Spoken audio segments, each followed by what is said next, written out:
کو شکوہ اسٹیبلشمنٹ سے ہوگا, انہوں نے تو کرنا ہی یہی تھا جو وہ کر رہے ہیں. نہ ان کو شکوہ جسٹس یحییٰ خان سے ہوگا جو تیسرے نمبر سے چیف جسٹس بنا, اور کیوں بنا اب تو سب کو نظر بھی آ رہا ہے کیسے بنے اور کیوں بنے اور وہ کیا کر رہے ہیں.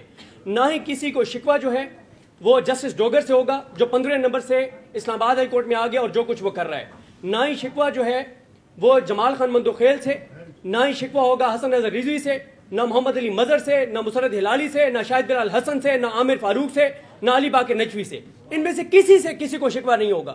اگر یقین کریں گے تو شکوہ ہوگا تو ان وکلا قیادت سے ہوگا. اس کی وجہ یہ ہے کہ یہ تو ایسے ہی ہے کہ آپ کے کسی بہت ہی عزیز کو جب وہ زندگی اور موت کی کشمکش میں ہو اور اس کو بلڈ کی ضرورت ہو, اور آپ بیٹھ کے کسی بند کمرے میں, ٹھنڈے کمرے میں بیٹھ کے اس کی باتیں یاد کر رہے ہوں گے, یار وہ بندہ بڑا اچھا ہے, بولتا بڑا اچھا ہے, یہ بات بہت اچھی کرتا ہے. بھائی آج آپ یہاں جو یہ بات آج گول میز کانفرنس کر رہے ہیں, یہ گول میز کانفرنس آج سپریم کورٹ کے گیٹ پہ ہونی چاہیے تھی. آج یہ احتجاج سپریم کورٹ کے گیٹ پہ ہونا چاہیے تھا. آج آپ کو سپریم کورٹ کے باہر بیٹھنا چاہیے تھا. دیکھیں بات یہ ہے کہ اسلام آباد ہائی کورٹ کے 5 آزاد ججز, justice Mohsin Akhtar Kayani, justice Tariq Mahmood Jahangiri, justice Babar ستار, جسٹس سردار اعجاز عیسیٰ خان, جسٹس سمن رفعت امتیاز, وہ 5 دلیر جج.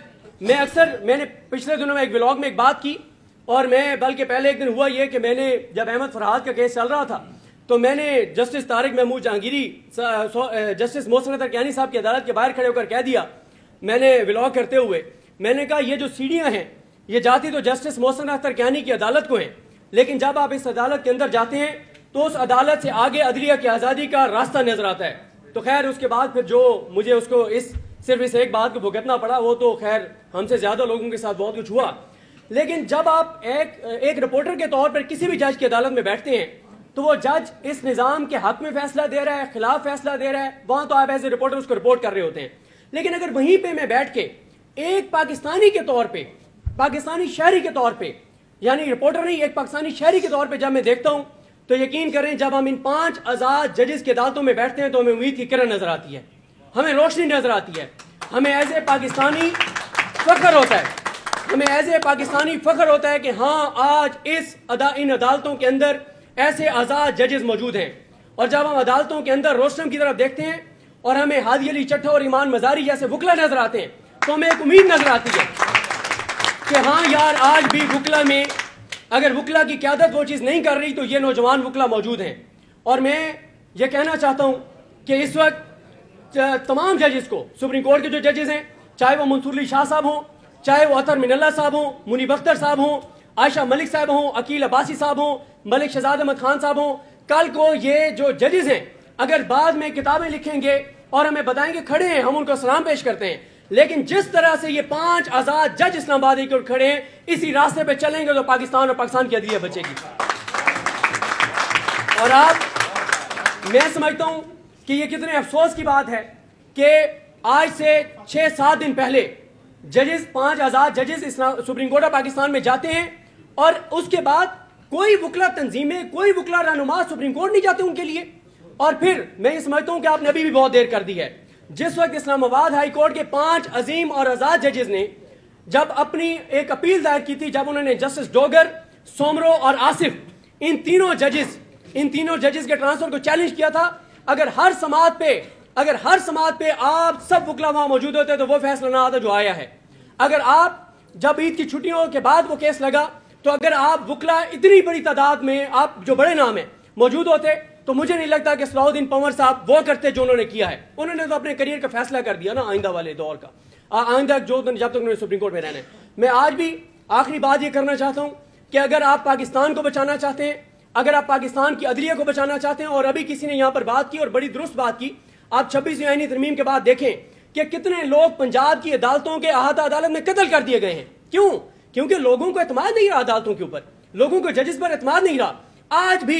آج بھی مجھے کئی وکیل بتاتے ہیں کہ لوگ پہلے ہمارے پاس آتے تھے کیس لے کر, اب لوگ ہمارے پاس آتے ہیں کہتے ہیں جی فلانی عدالت میں کیس ہے, اس ایریا کے سیکٹر کمانڈر سے کوئی دعا سلام ہے آپ کی؟ آپ اس سیکٹر کمانڈر کو کہہ سکتے ہیں کہ ہمارے کیس کا فیصلہ کروا دیں؟ تو اب پہلے کہا جاتا تھا پہلے کہا جاتا تھا کہ وکیل نہیں جج کرو، اب جج بھی کرنے کی ضرورت نہیں ہے. اگر سیکٹر کمانڈر سے آپ کی دعا سلام ہے تو آپ کے حق میں فیصلہ آ جائے گا. میں آخر میں ایک واقعہ سنا کر، میں ہمارے ایک دوست ہیں، بڑے پیارے دوست ہیں، ظاہر ہے ہم بھی کسی وقت میں اس کو اپنے زمانے جاہلیت کہتا تھا جب ہم اس سائڈ پہ کھڑے تھے. تو آج ہم تو ظاہر ہم نے سیکھا اور ادھر آ گئے ہیں اور جو کچھ ہم نے کیا اس میں معافی بھی مانگتے ہیں. لیکن آج بھی ہمارے کچھ دوست جو اس طرف کھڑے ہیں جن کو ہم سمجھاتے رہتے ہیں کہ ہم نے بڑے قریب سے یہ چیزیں دیکھی ہیں، کوئی فائدہ نہیں ہے تو ادھر ہی آ جاؤ. تو بات یہ ہے کہ ایک دن وہ ایک ٹرائل کورٹ سے ایک کیس کور کر کے آئے اور سپریم کورٹ میں بہت اہم کیس چل رہا تھا. تو ہم جب کورٹ روم میں انٹر ہونے لگے تو وہ اپنے ٹیم کو فون کر رہے تھے، یوٹیوب والی کو، کہ جیسے ہی وہ فیصلہ جج سنائے نا آپ نے ویڈیو پبلک کر دینی ہے. میں نے اسے روکا، میں نے کہا ویڈیو آپ کر بھی لی آپ نے، فیصلہ تو بیان ہے. وہ کہتے ہیں وہاں جو وہ پتہ نہیں جو نیچے جو پھر رہے ہوتے ہیں، کہتے ہیں اس سے میری بات ہوئی ہے، اس نے بتا دیا کہ فیصلہ کیا آنا ہے. تو میں نے ویڈیو پہلے ہی کر دی ہے، جج نے ابھی فیصلہ سنایا نہیں ہے. وہ ویڈیو ریکارڈ کر کے سپریم کورٹ میں انٹر ہو رہا ہے کہ جیسے ہی وہ جج فیصلہ سنائے گا آپ نے ویڈیو پبلک کر دینی، کیونکہ مجھے وہ جو نیچے پھر رہا ہوتا ہے اس نے پہلے بتا دیا ہے کہ جج صاحب نے فیصلہ کیا سنانا ہے. تو آخری بات یہ ہے کہ آپ وکلا، اگر آپ اس کاز سے مخلص ہیں، اگر آپ عدلیہ کی آزادی سے مخلص ہیں، تو آپ کو وہی کرنا چاہیے جو آج کراچی کے جاندار، آزاد اور غیرت مند وکلا نے کیا ہے. آج جب جسٹس جہانگیری آج آپ کراچی کی عدالت میں پیش ہوئے تو کمرہ عدالت ان کے نعروں سے گونج رہا تھا. آج کمرہ عدالت ان ججز کے خلاف نعروں سے گونج رہا تھا جو جیسے بنائے گئے اور جیسے لائے گئے سب کو پتا ہے. آج میں نہیں بات کہہ رہا، وہ ہمارے دوست جو اس نظام کو سپورٹ کرتے ہیں ان کے ولاگز موجود ہیں کہ 26ویں آئینی ترمیم کے بعد جو جج ہیں کون کون سے جج کتنے کتنے کروڑ دے کر لگا ہے. تو آپ اگر عدلیہ کے آزادی اور اس کاز سے مخلص ہیں تو آپ کی اگلی میٹنگ، آپ کا اگلا ایونٹ سپریم کورٹ کے احاطے میں ہونا چاہیے. آپ کو روزانہ جسٹس یحییٰ خان کی عدالت میں جانا چاہیے اور انہیں کہنا چاہیے کہ سپریم جوڈیشل کونسل کی میٹنگ بلائیں اور ان سے پوچھیں. ہمارے رپورٹرز نے رپورٹ کیا ہے کہ جب سپریم جوڈیشل کونسل کی آخری میٹنگ ہوئی ہے تو منصور علی شاہ صاحب نے اور منیب اختر صاحب نے کہا کہ یہ جہانگیری صاحب اور محسن اختر کینی صاحب کے جو معاملہ ہے اس کو بھی ٹیک اپ کر لیں، یہ بھی جھوٹی درخواستیں ہیں، ان کو بھی فیصلہ کر لیں. تو جسٹس یحییٰ خان نے کہا نہیں، ان کو پینڈنگ رکھنا ہے. انہوں نے پینڈنگ رکھا. پھر اسلام آبادی کورٹ میں کیا ہوا، پھر وہاں پہ سندھ ہائی کورٹ میں کیا ہوا، آپ کے سامنے ہے. مسئلہ یہ ہے کہ یہ جو آج ججز بیٹھ کے دیدہ دلیری سے بالکل ننگے ہو کر جو کچھ کر رہے ہیں وہ اس لیے کر رہے ہیں کہ آپ لوگ کمزور ہیں. ینگ وکلا نکلنا چاہتے ہیں لیکن وہ نہیں نکل رہے، وہ اس لیے نہیں نکل رہے کہ وہ آپ کی طرف دیکھ رہے ہیں. اور اگر آج عدلیہ کو نہ بچایا گیا، جو رئیس ہے یہ 5 جج ہیں، ہمیں تو خوف رہتا ہے کہ یار یہ جج بھی کہیں ہمت نہ ہار بیٹھیں، تھک نہ جائیں. جتنی لڑائی انہوں نے لڑی ہے یہ بھی کوئی توقع نہیں کر رہا تھا. اور میں سلام پیش کرتا ہوں آخر میں سمن رفعت امتیاز صاحبہ کو کہ جو آج جسٹس جہانگیری کے ساتھ کھڑی تھیں. اب آپ دیکھیں تاریخ میں جسٹس سمن رفعت امتیاز کو کیسے یاد رکھا جائے گا اور جسٹس یحییٰ خان کو کیسے یاد رکھا جائے گا. بہت شکریہ.